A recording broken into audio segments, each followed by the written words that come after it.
3 ದಿನಗಳ ನಿಮ್ಮ ಈ ಒಂದು ಕಾರ್ಯಕ್ರಮದ ಬಗ್ಗೆ ಪ್ರತಿನಿತ್ಯ ನನ್ನ ಕುತೂಹಲ ನಿಮ್ಮ ಪರವಾಗಿ ಇದ್ದಂಥದ್ದು ಅನ್ನೋದನ್ನು ಸ್ಮರಿಸಿಕೊಳ್ಳಿ ಬಯಸ್ತಾ ಇದ್ದೇನೆ. ಮೊದಲನೇ ಈ ಒಂದು ಸಮ್ಮೇಳನದ ದಿವ್ಯ ಸಾನ್ನಿಧ್ಯವನ್ನು ನಿರ್ವಹಿಸಿರ್ತಕ್ಕಂಥ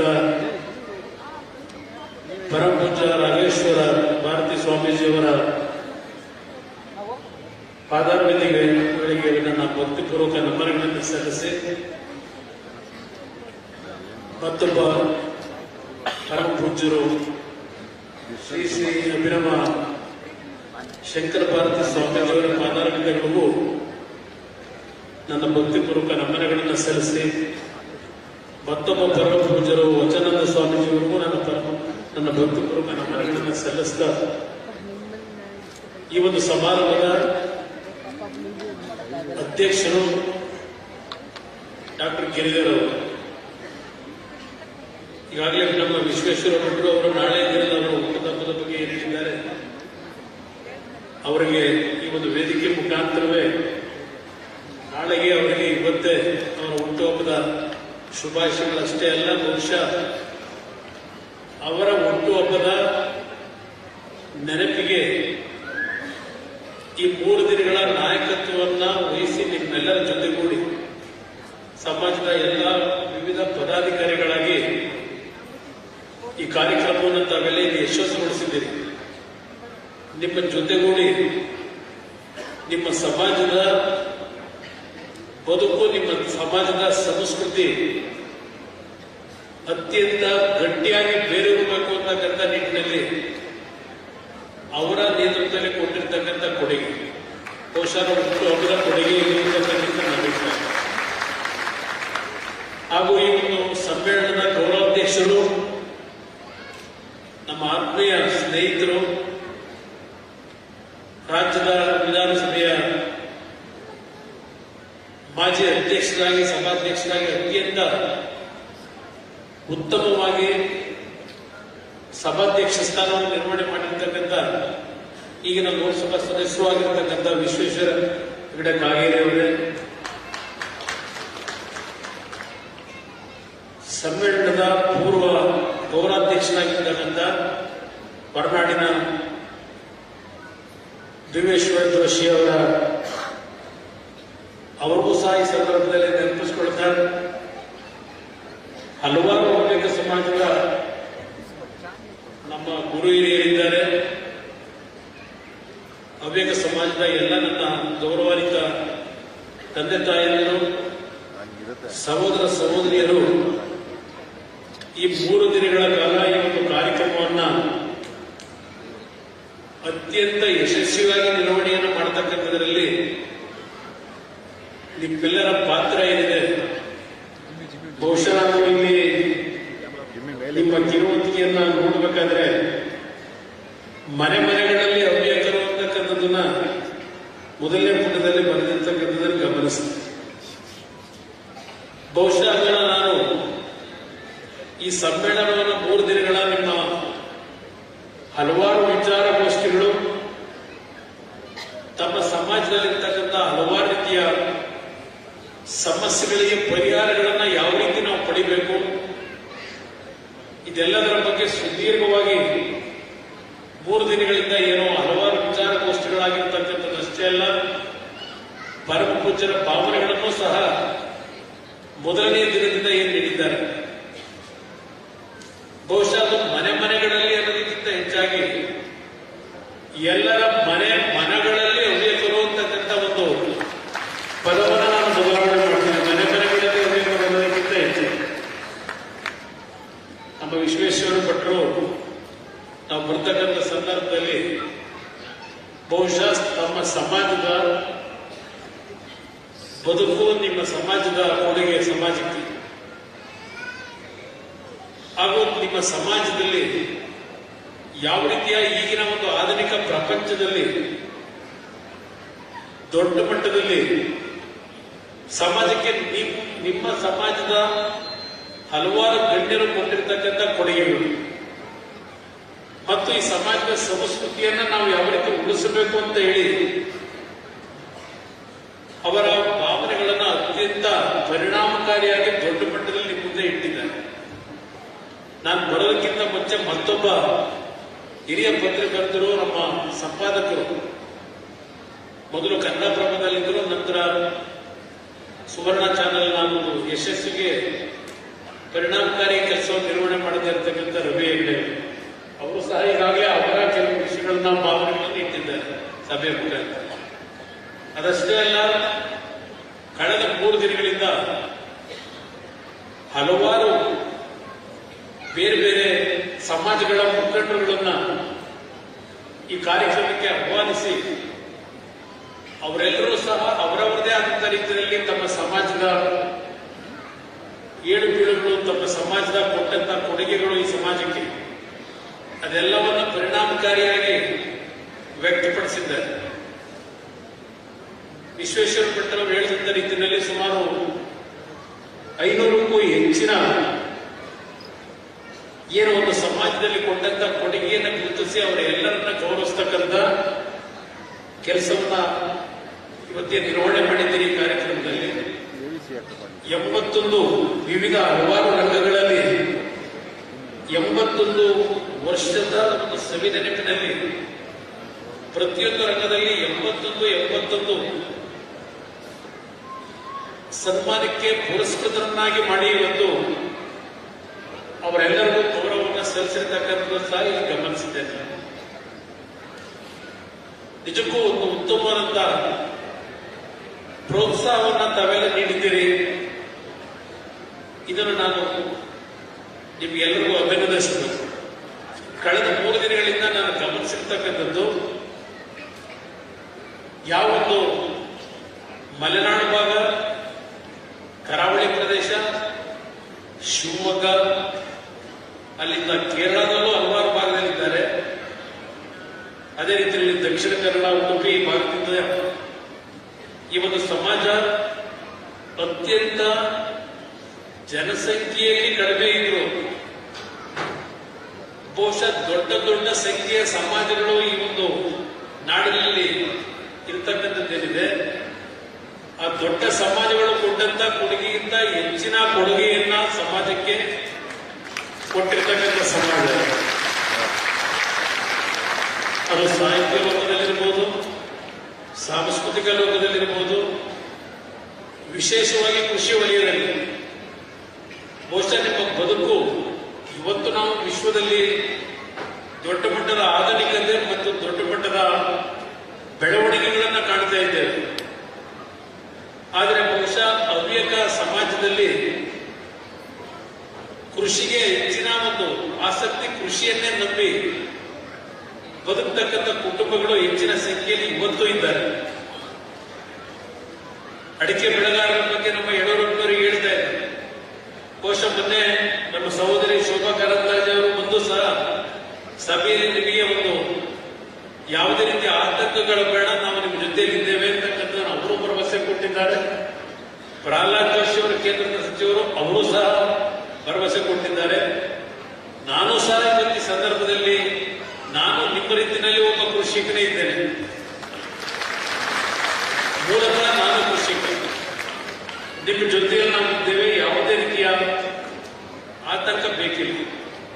ಕೇಂದ್ರ ಸರ್ಕಾರ ಈಗಾಗಲೇ 10 ಕೋಟಿ ರೂಪಾಯಿಗಳ ಒಂದು ಸಂಶೋಧನೆಗೆ ಹಣವನ್ನು ಕೊಟ್ಟಿರತಕ್ಕಂಥದ್ದಷ್ಟೇ ಅಲ್ಲ, ಏನು ಇವತ್ತು ಒಂದು ರೀತಿಯ ಅಪಪ್ರಚಾರ ಇದೆ.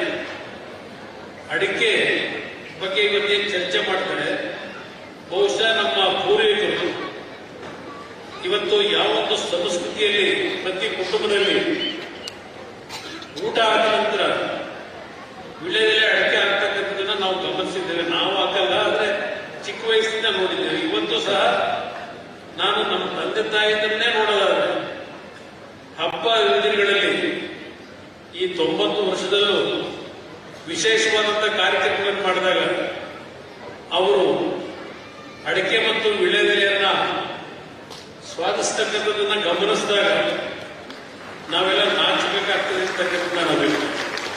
ಮುದ್ದಣ್ಣ ಮನೋರಮ ಸಲ್ಲಾಪವನ್ನೇ ನಾವು ನಮ್ಮ ಚಿಕ್ಕ ಮಕ್ಕಳಿದ್ದಾಗ ಸ್ಕೂಲಲ್ಲಿ ಓದ್ತಾ ಇದ್ವಿ.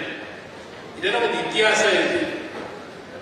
ಏನು ತಾವೆಲ್ಲರೂ ಕೃಷಿಕರಾಗಿ ಅಡಿಕೆ, ಮೆಣಸು, ಭತ್ತ, ಹೀಗೆ ಹಲವಾರು ಬೆಳೆಗಳನ್ನ ಬೆಳೀತಕ್ಕಂಥವ್ರು ಇದ್ದೀರಿ, ನೀವು ಕಷ್ಟಪಟ್ಟು ಜೀವನ ಮಾಡ್ತಕ್ಕಂಥವ್ರು.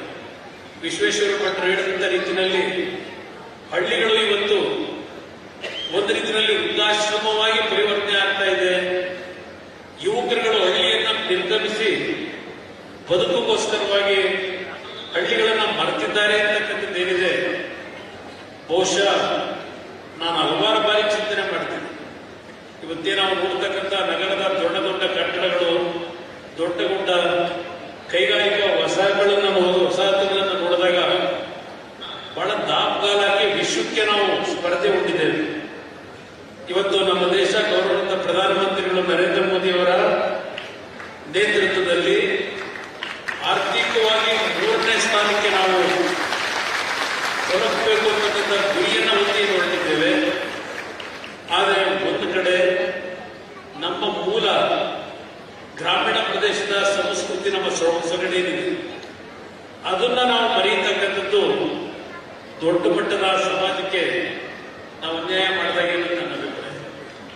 ನಾವಿವತ್ತು ಎಷ್ಟೇ ದೊಡ್ಡ ಮಟ್ಟದಲ್ಲಿ ಸಂಪಾದನೆ ಮಾಡಿ, ಎಷ್ಟೇ ದೊಡ್ಡ ಮಟ್ಟದಲ್ಲಿ ಆಸ್ತಿವಂತರಾಗಿ, ಎಷ್ಟೇ ದೊಡ್ಡ ಮಟ್ಟದಲ್ಲಿ ರಾಜಕೀಯದಲ್ಲಿ ಸ್ಥಾನಮಾನಗಳನ್ನು ಪಡೆಯಿರಿ, ಆದರೆ ಇವತ್ತಿನ ದಿನಗಳನ್ನ ನಾವು ನೋಡಿದಾಗ ಏನೂ ಇಲ್ಲದೆ ಇದ್ದಂತ ದಿನಗಳು. ಬಹುಶಃ ಈಗಲೂ ನಮ್ಮ ಉತ್ತರ ಕರ್ನಾಟಕಕ್ಕೆ ಹೋದ್ರೆ, ಉತ್ತರ ಕನ್ನಡಕ್ಕೆ ಹಲವಾರು ಹಳ್ಳಿಗಳಲ್ಲಿ ಇನ್ನೂ ಸಂಪರ್ಕ ಕೊಟ್ಟಿದ್ದೀವೋ ಇಲ್ಲೋ ಗೊತ್ತಿಲ್ಲ. ಒಂದು ಕಡೆ ಅರಣ್ಯ ಇಲಾಖೆಯ ಕಾಯ್ದೆ, ಅದು ಒಂದು ರೀತಿ ನಿಮಗೆ ಮಾನಸಿಕವಾಗಿ ಹಿಂಸೆ ಕೊಡ್ತಕ್ಕಂಥ ಹಲವಾರು ರಸ್ತೆಗಳ ಒಂದು ಯೋಜನೆಗಳು ನಾವೆಲ್ಲೂ ಸಂಪೂರ್ಣಗೊಳಿಸಿಲ್ಲ. ಮತ್ತು ಅದೇ ರೀತಿಯಲ್ಲಿ ನೀರಿನ ಸಮಸ್ಯೆಗಳು ಸಹ ಇದ್ದಾವೆ. ಉತ್ತರ ಕನ್ನಡ ಜಿಲ್ಲೆಯಲ್ಲಿ ನಾನು ಗಮನಿಸಿದ್ದೇನೆ ಹಲವಾರು ಬಾರಿ. ಇಂಥ ಒಂದು ಪರಿಸ್ಥಿತಿಗಳಲ್ಲಿ ನಾವು ಹಿಂದೆ ಇದ್ದಂತ ನೆಮ್ಮದಿ ಇದೆಯಲ್ಲ, ವಿದ್ಯುತ್ ಶಕ್ತಿ ಇಲ್ಲದೆ ಇದ್ದಾಗ ಬೆಳಿಗ್ಗೆ 5 ಗಂಟೆಗೆ ಎದ್ದು ನಮ್ಮ ಕೃಷಿಯ ಒಂದು ಕ್ಷೇತ್ರದಲ್ಲಿ ನಮ್ಮ ಜೀವನವನ್ನು ಪ್ರಾರಂಭ ಮಾಡಿ ಸಂಜೆ ಸೂರ್ಯ ಮಾಡುವಂತಕ್ಕಂಥ ಮುಂಚೆ ಊಟ ಮಾಡಿ 6:30-7 ಗಂಟೆಗೆ ಮಲಗ್ತಾ ಇದ್ದಂಥ ದಿನಗಳು. ವಿಶ್ವೇಶ್ವರ ಭಟ್ರು ಹೇಳಿದಾಗೆ 8 ಜನ 10 ಜನ ಕುಟುಂಬದಲ್ಲಿ ನಾವಿದ್ದುವಂತ ತಾವೇನು ಹೇಳಿದ್ರಿ, ಬಹುಶಃ ಆ ಸಂದರ್ಭದಲ್ಲಿ ಆ 6 ಜನ 8 ಜನ ಮಕ್ಕಳು ತಂದೆ ತಾಯಿಗಳಿಗೆ ಜನಿಸ್ತಾ ಇದ್ದಿದ್ದು ಕೇವಲ ಉತ್ತರ ಕನ್ನಡ ಜಿಲ್ಲೆಯಲ್ಲಿ ಅಷ್ಟೇ ಅಲ್ಲ, ಹವ್ಯಕ ಸಮಾಜದಲ್ಲಿ ಅಷ್ಟೇ ಅಲ್ಲ, ಬಹುಶಃ ಎಲ್ಲಾ ಸಮಾಜದಲ್ಲೂ ನಾವು ನೋಡೋಣ. ಆ ಸಂದರ್ಭದಲ್ಲಿ 5-6 ಮಕ್ಕಳು ಪ್ರತಿ ಕುಟುಂಬದಲ್ಲಿ ಹುಡ್ತಾ ಇದ್ದಂತ ದಿನಗಳಿತ್ತು. ಮೊನ್ನೆ ನಮ್ಮ ಪರಮಪೂಜ್ಯ ಸ್ವಾಮೀಜಿಯವರು ಹೇಳಿದ್ದಾರೆ, ಕನಿಷ್ಠ ಒಂದು ಕುಟುಂಬದಲ್ಲಿ 3 ಮಕ್ಕಳಾದರೂ ಇವತ್ತು ಜನನ ಆಗಬೇಕು. ಅದರ ಮುಖಾಂತರ ಜನಸಂಖ್ಯೆ ಇವತ್ತೇನು ಕುಸಿತ ಆಗ್ತಾ ಇದೆ, ಅದನ್ನ ಇವತ್ತು ನಾವು ಸರಿಪಡಿಸಬೇಕು ಅಂತಕ್ಕಂಥದ್ದನ್ನ ಮೊನ್ನೆ ದಿನ ಮಾತಾಡಿದ್ದು ಗಮನಿಸಿದ್ದೇನೆ. ಅದನ್ನೇ ಬಹುಶಃ ವಿಶ್ವೇಶ್ವರ ಭಟ್ರು ಸ್ವಲ್ಪ ವಿವರಣೆ ಕೊಟ್ಟು ಹೇಳಿದ್ದೀವಿ. ಇನ್ನೊಂದು ಕಡೆ ನಮ್ಮ ಮೋಹನ್ ಭಾಗವತ್ ಅವರು ಇವತ್ತು ದೇಶದಲ್ಲಿ ಆಗ್ತಾ ಇರ್ತಕ್ಕಂಥ ಕೆಲವು ಬೆಳವಣಿಗೆಗಳೇನಿದೆ ಅದರ ಹಿನ್ನೆಲೆಯಲ್ಲಿ ಅವರು ಸಹ ಇದೇ ವಿಷಯದಲ್ಲಿ ಪ್ರಸ್ತಾಪ ಮಾಡಿದ್ದಾರೆ. ಅದೇ ಇದೇ ವಿಷಯಗಳಲ್ಲಿ ಇದೆಲ್ಲವನ್ನ ಗಮನಿಸಿದೆ. ಆದರೆ ಒಂದು ಇವತ್ತು ನೀವು ಜನಸಂಖ್ಯೆಯಲ್ಲಿ ಕಡಿಮೆ ಇದ್ರು, ಕೃಷಿಯಲ್ಲಿ ಮೊದಲನೇ ಸ್ಥಾನದಲ್ಲಿದ್ದೀರಿ, ಕಷ್ಟಪಟ್ಟು ಜೀವನ ಮಾಡ್ತೀರಿ, ನಿಮ್ಮ ಕುಟುಂಬಗಳಲ್ಲಿ ಇರ್ತಕ್ಕಂಥವರು ವಿಶ್ವೇಶ್ವರ ಭಟ್ರು ಹೇಳಿದಂತ ರೀತಿಯಲ್ಲಿ ವಿಶ್ವದ ಎಲ್ಲಾ ಭಾಗದಲ್ಲೂ ನಿಮ್ಮದೇ ಆದಂತ ಛಾಪನ್ನ ಮೂಡಿಸಿದ್ದೀರಿ. ನಮಗೇನಾದರೂ ಒಂದು ಕುಟುಂಬಗಳಲ್ಲಿ ಸಮಸ್ಯೆಗಳಾದಾಗ ಸಮಸ್ಯೆಗಳಿಗೆ ದೇವರ ಒಂದು ಅನುಗ್ರಹವನ್ನು ಪಡೆಯಲಿಕ್ಕೆ ನಾವುಗಳು ನಿಮ್ಮನ್ನೇ ಆಶ್ರಯಿಸಬೇಕು. ಸಂಖ್ಯೆಯಲ್ಲಿ ಕೊಡಬೇಕು, ನೀವೇ ರಕ್ಷಣೆ ಕೊಡಬೇಕು. ಇದೆಲ್ಲವನ್ನ ಪ್ರತಿನಿತ್ಯ ನಾವು ಕಾಣ್ತಾ ಇದ್ದೇವೆ. ನಾನು ಒಂದು ನೆನಪಿಸ್ಕೊಳ್ಳಿಕ್ಕೆ ಬಯಸ್ತೇನೆ. ನಾನು ಯಡಿಯೂರಪ್ಪನವರು ನಾನು ಏನೋ ಒಂದು ಬಿಜೆಪಿ JDS ಸರ್ಕಾರವನ್ನು ಮಾಡಿದಾಗ 2006 ಒಂದು ಬಾರಿ ನನಗೆ ರಾಮಕೃಷ್ಣ ಹೆಗಡೆಯವರ ಸಹೋದರಿಯರು ಗಣೇಶ ಹೆಗಡೆಯವರು ಅವರ ಮನೆಗೆ ಹೋಗ್ತಕ್ಕಂಥ ಒಂದು ಸನ್ನಿವೇಶ ನನಗೆ ಬಂತು. ಗಣೇಶ ಹೆಗಡೆಯವರ ಮನೆಗೆ ಹೋದಂತ ದಿನ ಅವರ ಧರ್ಮಪತ್ನಿ ಅಂದ್ರೆ ನನ್ನ ತಾಯಿ ಸಮಾನ, ವಯಸ್ಸಲ್ಲೂ ಸಹ ತಾಯಿ ಸಮಾನ. ನಾನು ಹೋದಾಗ ಅವರ ಕುಟುಂಬಕ್ಕೆ ಭೇಟಿ ಕೊಟ್ಟಾಗ ಯಾವುದೋ ಹಲವಾರು ವರ್ಷಗಳಿಂದ ಕಾಣೆಯಾದಂತ ಒಂದು ಮಗ ಮನೆಗೆ ಬಂದಿದ್ದಾನೆ ಅಂತಕ್ಕಂಥ ಒಂದು ಭಾವನೆಯಿಂದ ಆ ತಾಯಿ ನನಗೆ ಕೊಟ್ಟಂತ ಪ್ರೀತಿ ವಾತ್ಸಲ್ಯ ಇದೆಯಲ್ಲ, ಅದು ನಾನು ಬೇರೆ ಸಮಾಜಗಳಲ್ಲಿ ಕಾಣಲಿಕ್ಕೆ ಸಾಧ್ಯ ಇಲ್ಲ. ನಾವು ಅಂತ ಒಂದು ಉಭಯ ವೈಶಾಲ್ಯತೆ ಇರ್ತಕ್ಕಂಥ ಒಂದು ಸಮಾಜ, ಹವ್ಯಕ ಸಮಾಜ ಅಂತಕ್ಕಂಥದ್ದು ನಾನು ಒಂದು ಸಹ ಆ ತಾಯಿಯನ್ನ ನೆನಪಿಸ್ಕೊಂಡಾಗ ಇವತ್ತು ನಿಮ್ಮ ಸಮಾಜದ ಬಗ್ಗೆ ನನ್ನ ಗೌರವ ಇದೆ. ಅದರಿಂದ ಇವತ್ತು ನಿಮ್ಮ ಸಮಾಜ 3 ದಿನಗಳಿಂದ ನೀವು ಪ್ರತಿನಿತ್ಯ ಉಪಯೋಗ ಮಾಡತಕ್ಕಂಥ ಪ್ರತಿಯೊಂದು ವಸ್ತುಗಳ ವಿಷಯದಲ್ಲಿ ಹಲವಾರು ರೀತಿಯ ಒಂದು ಕಾರ್ಯಕ್ರಮಗಳನ್ನು ಏನ್ ಮಾಡಿದ್ದಾರೆ, ವಿಚಾರಗೋಷ್ಠಿಯಲ್ಲಿ ಹಲವಾರು ರೀತಿಯಲ್ಲಿ ಸಮಾಜ ಯಾವ ರೀತಿ ನಾವು ಮುಂದುವರಿಬೇಕು ಅಂತಕ್ಕಂಥ ಇವತ್ತಿನ ಈ ಒಂದು ಆಧುನಿಕ ಯುಗದಲ್ಲಿ ಈ ಸಮಾಜದ ಗೌರವ, ಸ್ವಾಭಿಮಾನ, ಸಂಸ್ಕೃತಿ ಇದೆಲ್ಲವನ್ನ ಉಳಿಸಬೇಕು ಅಂತ ಹೇಳಿ ಹಲವಾರು ಒಂದು ವೈಚಾರಿಕವಾದ ಚರ್ಚೆಗಳನ್ನ ಬೇರೆ ಮಾಡಿದ್ದೇನೆ. ಇವತ್ತು ಒಂದು ನಾನು ಹೇಳಿದ್ದೇನೆ, ಕರ್ನಾಟಕ ರಾಜ್ಯದ ಪತ್ರಿಕಾ ರಂಗದಲ್ಲಿ ಕೋಶದಲ್ಲಿ ಕೂತಿರ್ತಕ್ಕಂಥ 20 ದಿಗ್ಗಜರ ಕೊಡುಗೆ ಅಪಾರ ಇದೆ ಅಂತ ನನ್ನ ಅಭಿಪ್ರಾಯ.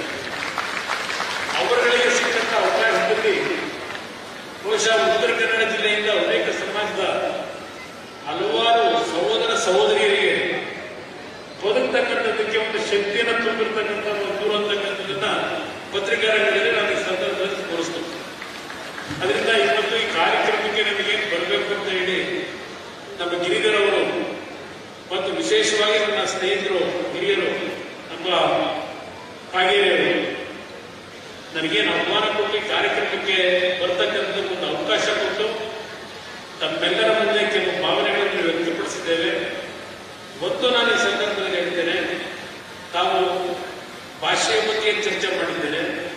ಇವತ್ತು ಹವ್ಯಕ ಸಮಾಜದ ಒಂದು ಭಾಷೆಯನ್ನು ಉಳಿಸ್ತಕ್ಕಂಥ ನಿಟ್ಟಿನಲ್ಲಿ ಸರ್ಕಾರದ ವತಿಯಿಂದ ಅಕಾಡೆಮಿಗಳು ಆಗಬೇಕು ಅಂತಕ್ಕಂಥದ್ದು ನಿಮ್ಮೆಲ್ಲರ ಅಭಿಪ್ರಾಯಗಳೇನಿದೆ, ಅದೆಲ್ಲದಕ್ಕೂ ನಿಮ್ಮ ಜೊತೆ ನಾವಿದ್ದೇವೆ, ನಿಮ್ಮ ಪರವಾಗಿದ್ದೇವೆ. ನಿಮ್ಮ ಧ್ವನಿಯಾಗಿ ನಿಮ್ಮ ಸಮಾಜದ ಬದುಕಿಗೆ ಎಲ್ಲ ರೀತಿಯ ಒಂದು ಸಹಕಾರವನ್ನು ಕೊಡಲಿಕ್ಕೆ ತಯಾರಾಗಿದ್ದೇವೆ. ನಿಮ್ಮ 3 ದಿನದ ಈ ಒಂದು ಯಶಸ್ವಿ ಸಮ್ಮೇಳನದಿಂದ ನಿಮ್ಮ ಸಮಾಜ ಇನ್ನೂ ದೊಡ್ಡ ಮಟ್ಟದಲ್ಲಿ ಈ ನಾಡಿಗೆ ದೊಡ್ಡ ಒಂದು ಕೊಡುಗೆಯನ್ನು ಕೊಡ್ತಕ್ಕಂಥ ಶಕ್ತಿ ಆ ಭಗವಂತ ನಿಮ್ಮೆಲ್ಲರಿಗೂ ನೀಡಲಿ ಅಂತಕ್ಕಂಥ ದೇವರಿಗೆ ಪ್ರಾರ್ಥನೆ ಸಲ್ಲಿಸಿ ಹೊಸ ವರ್ಷದ ಅಡ್ವಾನ್ಸ್ ಶುಭಾಶಯಗಳನ್ನು ಈ ಸಂದರ್ಭದಲ್ಲಿ ಕೋರಿ ನಿಮ್ಮೆಲ್ಲರಿಗೆ ಹೊಂದಿಸಿದ ಮಾತು ಮುಗಿಸ್ತೇನೆ. ಹವ್ಯಕರ ಬಗ್ಗೆ ಅಭಿಮಾನದ ಮಾತುಗಳನ್ನಾಡಿ ಹವ್ಯಕರ ಜೊತೆಗಿರುವ ಭರವಸೆಯನ್ನು ನೀಡಿದಂತಹ ಕೇಂದ್ರ ಸಚಿವರಾದಂತಹ ಎಚ್.ಡಿ. ಕುಮಾರಸ್ವಾಮಿ ಅವರಿಗೆ ಧನ್ಯವಾದಗಳು. ಇದೀಗ ಮಾಜಿ ಸಚಿವರಾದಂತಹ ಸಿ.ಟಿ. ರವಿ ಅವರು ಮಾತನಾಡಲಿಕ್ಕಿದ್ದಾರೆ. ಅದಕ್ಕೂ ಮೊದಲು ತಾವೆಲ್ಲ ಗಮನಿಸಿರಬಹುದು, ಶ್ರೀ ಕಾಂಚಿ ಕಾಮಕೋಟಿ ಪೀಠ ಕಾಂಚೀಪುರಂನ ಜಗದ್ಗುರುಗಳಾದ ಶಂಕರಾಚಾರ್ಯ ಶ್ರೀ ಶ್ರೀ ಶಂಕರ ವಿಜಯೇಂದ್ರ ಸರಸ್ವತಿ ಮಹಾಸ್ವಾಮಿಗಳು ನಮ್ಮ ಇಡೀ ಕಾರ್ಯಕ್ರಮವನ್ನ ಆನ್ಲೈನ್ ನಲ್ಲಿ ವೀಕ್ಷಣೆ ಮಾಡ್ತಾ ಇದ್ದಾರೆ. ಆ ಮೂಲಕ ನಮ್ಮನ್ನ ಆಶೀರ್ವಾದಿಸ್ತಾ ಇದ್ದಾರೆ.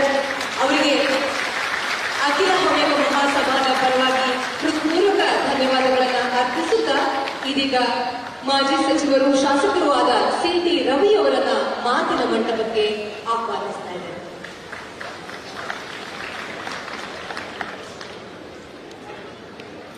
बोलो भारत माता की जय श्री राम, हर हर. ಎಲ್ರಿಗೂ ನಮಸ್ಕಾರ. ವಿಶ್ವ ಹವ್ಯಕ ಸಮ್ಮೇಳನದ ದಿವ್ಯ ಸಾನ್ನಿಧ್ಯವನ್ನು ವಹಿಸಿರ್ತಕ್ಕಂಥ ಪರಮ ಪೂಜ್ಯ ಶ್ರೀಮದ್ ಜಗದ್ಗುರು ಶಂಕರಾಚಾರ್ಯ ಶ್ರೀ ಶ್ರೀ ಶ್ರೀ ರಾಘವೇಶ್ವರ ಭಾರತಿ ಮಹಾಸ್ವಾಮಿಗಳವರ ಪಾದಾರವಿಂದಗಳಿಗೆ ಕೊಡಮಟ್ಟು, ಪರಮ ಪೂಜ್ಯ ಜಗದ್ಗುರು ಶಂಕರಾಚಾರ್ಯ ಶ್ರೀ ಅಭಿನವ ಮಹಾಸ್ವಾಮಿಗಳಿಗೆ ನಮಿಸಿ, ಪರಮ ಪೂಜ್ಯ ಶ್ರೀ ಶ್ರೀ ವಚನಾನಂದ ಮಹಾಸ್ವಾಮಿಗಳವರ ಪಾದಾರವಿಂದಗಳಿಗೆ ನಮಿಸಿ, ಆನ್ಲೈನ್ ನಲ್ಲಿ ನಮ್ಮೊಂದಿಗೆ ಜೋಡಿಸಿಕೊಂಡಿರ್ತಕ್ಕಂಥ ಅಪೂರ್ವ ಜಗದ್ಗುರು ಶಂಕರಾಚಾರ್ಯ ಶ್ರೀ ಶ್ರೀ ಶಂಕರ ವಿಜಯೇಂದ್ರ ಸರಸ್ವತಿ ಮಹಾಸ್ವಾಮಿಗಳವರಿಗೆ ನಮಿಸಿ, ಈ ಕಾರ್ಯಕ್ರಮದಲ್ಲಿ ಮುಖ್ಯ ಅಭ್ಯಾಗತರಾಗಿ ಪಾಲ್ಗೊಂಡಿರ್ತಕ್ಕಂಥ ನಮ್ಮ ನಾಯಕರು ಮಾಜಿ ಮುಖ್ಯಮಂತ್ರಿಗಳಾದ ಯಡಿಯೂರಪ್ಪನವರೇ, ಕೇಂದ್ರ ಸಚಿವರು ಮಾಜಿ ಮುಖ್ಯಮಂತ್ರಿಗಳಾದ ಕುಮಾರಸ್ವಾಮಿ ಅವರೇ, ಮಿತ್ರ ವಿಶ್ವೇಶ್ವರ ಕಾಗೇರಿಯವರೇ, ಹಿರಿಯರಾದ ಶ್ರೀ ಭೀಮೇಶ್ವರ ಜೋಶಿ ಅವರೇ, ವಿಶ್ವೇಶ್ವರ ಭಟ್ರೆ, ರವಿ ಹೆಗಡೆಯವರೇ, ಮಂಜುನಾಥ್ ಗೌಡ್ರೆ, ಈ ಒಂದು ಸಮ್ಮೇಳನದ ಅಧ್ಯಕ್ಷರಾಗಿ ನಾಳೆ ಹುಟ್ಟುಹಬ್ಬವನ್ನು ಆಚರಿಸಿಕೊಳ್ತಾ ಮುಂಚಿತವಾಗಿ ನಮ್ಮೆಲ್ಲರಿಗೂ